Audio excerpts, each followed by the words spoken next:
Akankah Bandara Doho jadi kebanggaan selatan Jawa Timur atau sekedar bangunan megah yang sepi penerbangan?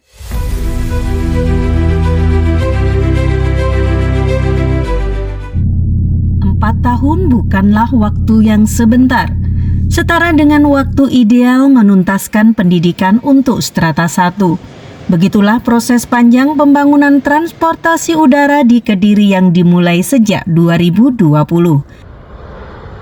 Bandara udara yang diberi nama Doho Kediri ini resmi beroperasi 5 April 2024. Untuk memastikan kesiapannya, beberapa menteri di era Presiden Jokowi datang ke Kediri. Mereka meninjau langsung proyek tersebut, seperti Menteri Koordinator Bidang Kemaritiman dan Investasi Indonesia Lulut Binsar Panjaitan, hingga Menteri Perhubungan Budi Karya Sumadi.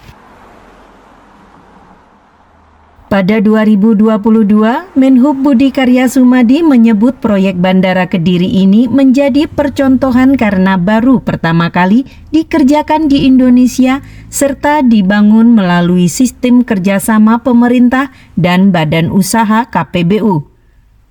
Menteri berkacamata itu bahkan menaruh harapan proyek KPBU akan banyak diikuti oleh badan usaha lainnya di tempat lain dengan konsep yang berbeda, tidak harus transportasi udara.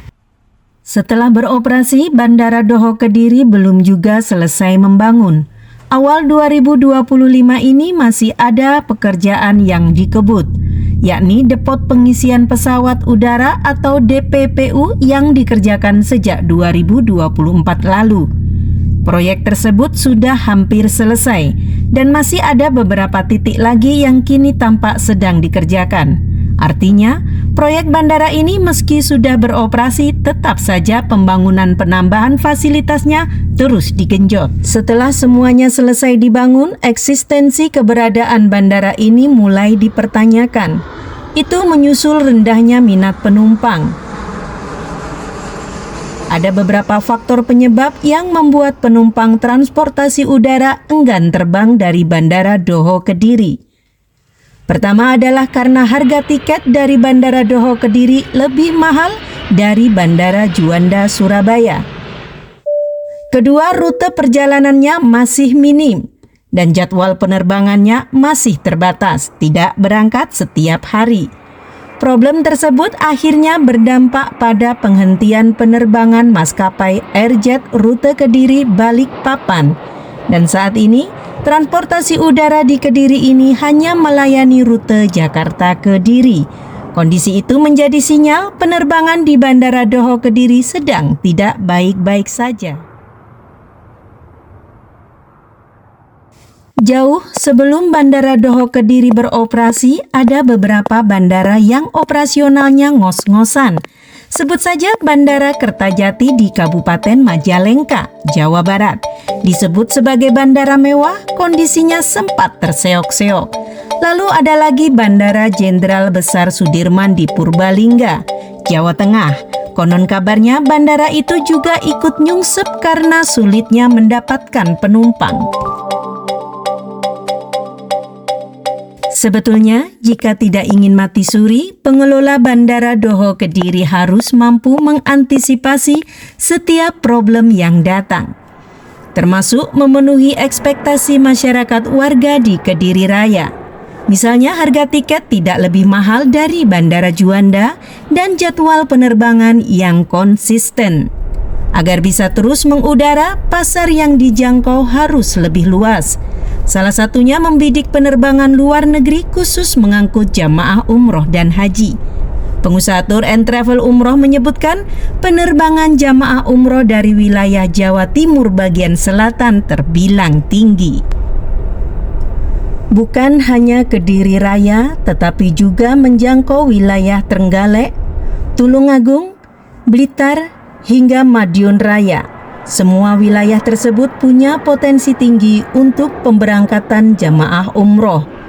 Peluang itulah yang harus diambil untuk menambah jumlah penerbangan dari Bandara Doho Kediri. Tentu kita semua tidak meragukan strategi bisnis pengelola bandara. Kita semua pasti tidak mau bandara kebanggaan masyarakat Kediri Raya berhenti beroperasi. Selama ini, kehadiran bandara di wilayah barat Sungai Brantas ini diharapkan membawa berkah bagi masyarakat Kediri dan sekitarnya. Diharapkan pula bisa mendongkrak perekonomian daerah dan masyarakat di sekitar bandara. Ya, Bandara Doho Kediri belum aktif sepenuhnya atau bisa disebut mati suri. Karena beberapa faktor termasuk minimnya penumpang, harga tiket yang relatif mahal dibandingkan dengan bandara lain, dan kurangnya rute penerbangan. Selain itu, pembangunan bandara ini belum sepenuhnya selesai meskipun sudah diresmikan. Faktor ketiadaan atau minimnya jumlah penumpang membuat maskapai tidak tertarik untuk membuka rute baru atau memperbanyak jadwal penerbangan. Harga tiket penerbangan dari Bandara Doho Kediri dianggap lebih mahal dibandingkan dengan bandara lain, seperti Bandara Juanda Surabaya, sehingga kurang menarik bagi calon penumpang. Dan ini pun menjadi faktor dari beberapa lainnya. Beberapa pengamat menilai pemerintah belum sepenuhnya aktif dalam mempromosikan bandara dan mendukung pertumbuhan penumpang. Dengan demikian, Bandara Doho Kediri terancam menjadi bandara yang kurang aktif atau mati suri karena kombinasi dari faktor-faktor tersebut. Bandara yang dibangun sepenuhnya oleh swasta melalui PT Surya Doho Investama, anak usaha PT Gudang Garam Tbk, ini dirancang sebagai bandara modern dengan spesifikasi kelas atas. Runway 3.300 meter. Terminal penumpang berkapasitas 1,5 juta orang per tahun. Hingga fasilitas apron VIP.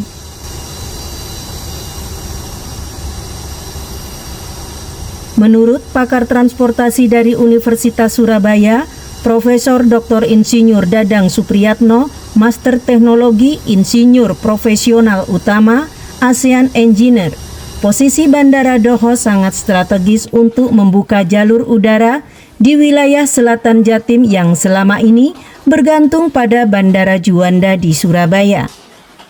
Ini bukan soal tambahan bandara. Ini tentang membuka akses, menghidupkan ekonomi, kawasan, dan mempercepat mobilitas masyarakat.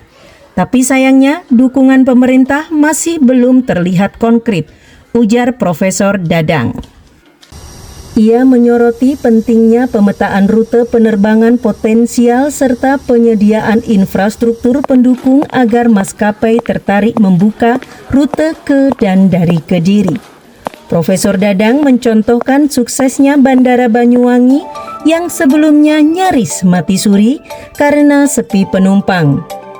Ketika pemerintah turun tangan, memetakan rute dan menggandeng maskapai, bandara itu hidup kembali. Kenapa skema serupa tak diterapkan untuk Doho Kediri, tegasnya. Ia menilai selama ini pemerintah cenderung menyerahkan sepenuhnya ke pihak maskapai untuk membuka pasar. Padahal menciptakan demand transportasi bukan hanya urusan swasta.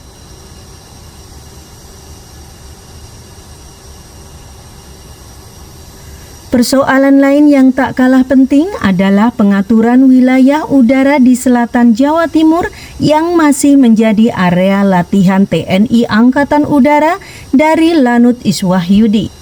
Ini butuh intervensi pemerintah pusat.